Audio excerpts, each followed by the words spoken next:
Halo, Assalamualaikum warahmatullahi wabarakatuh. Perkenalkan kami dari kelompok 7. Saya Sabila Arfiana dan teman saya Hasfi Maulana Hasan. Baik, pada kesempatan hari ini, kami berdua mendapatkan materi yang berjudul Ekonomi Umat dan Pemberdayaan Masyarakat. Indonesia tergolong menjadi negara yang berkembang. Kemiskinan sudah tidak asing lagi terdengar di telinga kita semuanya. Orang miskin menjadi bodoh karena tidak dapat meneruskan pendidikannya. Orang miskin menjadi terbelakang karena tidak dapat melihat dan mendengarkan berita-berita terkini. Kemiskinan juga dapat memicu munculnya kesenjangan dalam bermasyarakat, seperti munculnya tindak kejahatan, sehingga persoalan ini sangat perlu diperhatikan.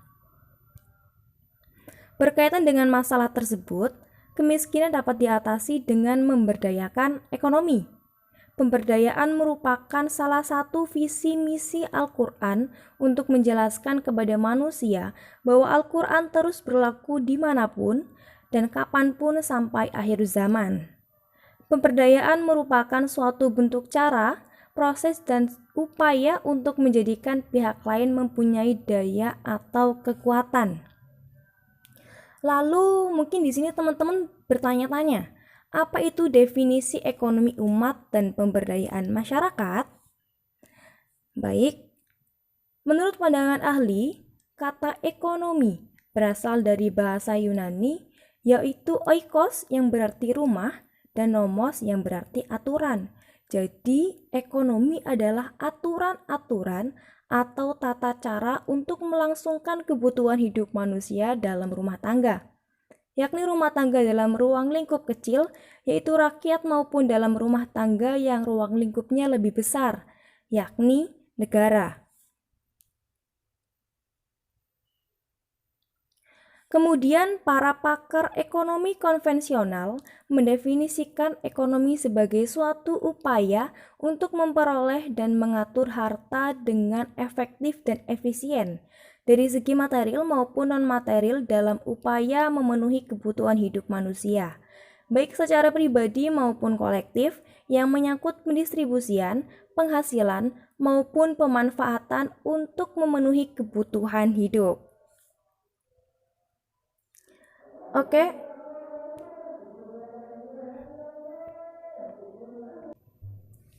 selanjutnya ekonomi dalam bahasa Arab disebut iktisod, yaitu pengaturan soal-soal penghidupan manusia dengan sehemat-hematnya dan secermat-cermatnya. Ekonomi disebut sebagai muamalah maddiyah, yaitu tatanan atau aturan tentang hubungan manusia dengan kebutuhan hidupnya.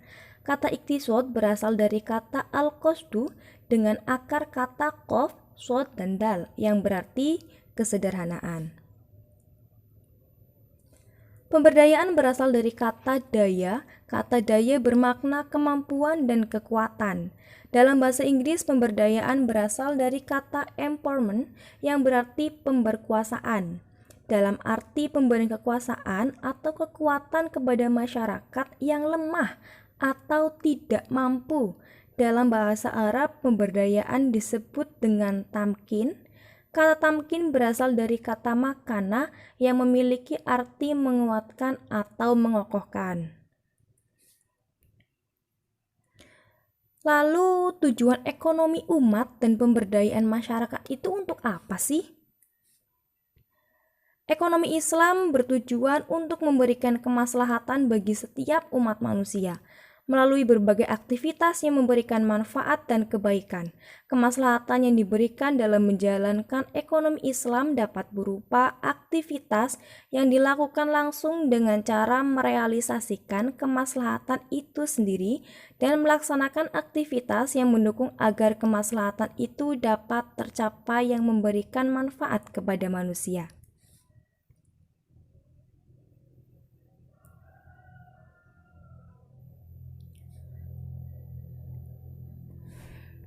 My God. Pemberdayaan merupakan upaya untuk membangun daya masyarakat dengan mendorong, memotivasi, dan membangkitkan kesadaran akan potensi yang dimiliki serta berupaya untuk mengembangkannya. Abu Hurairah. Pemberdayaan akan menambah kemampuan diri untuk menjadi lebih potensial dari sebelumnya, sehingga akan dapat memberikan manfaat hasil yang lebih baik dari sebelumnya.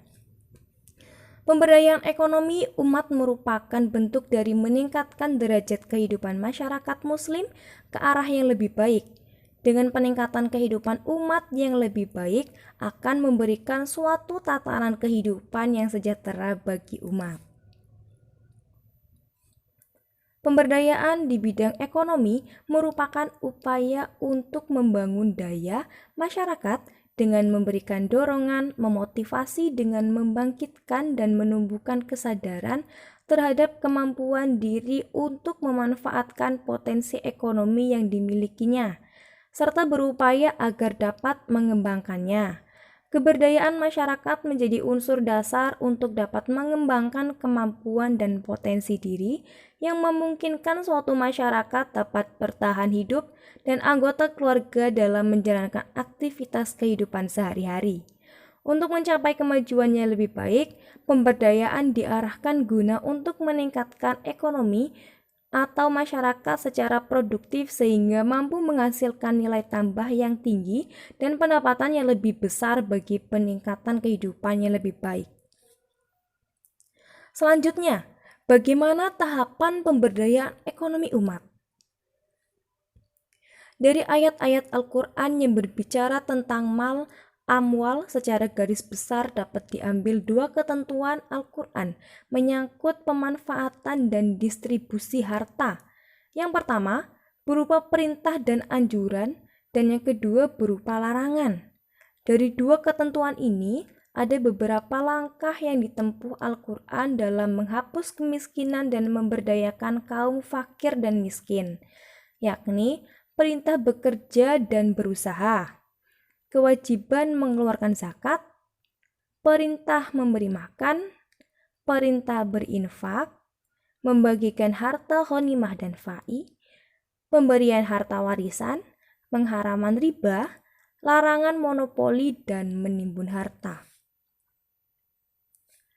Selanjutnya ada memberikan pembinaan kepada kelompok kurang mampu agar dapat mengembangkan usaha mikro dengan melaksanakan program-program kewirausahaan yang dapat meningkatkan pendapatan bagi kesejahteraan. Kebijakan ini dapat dilakukan baik oleh pemerintah maupun swasta.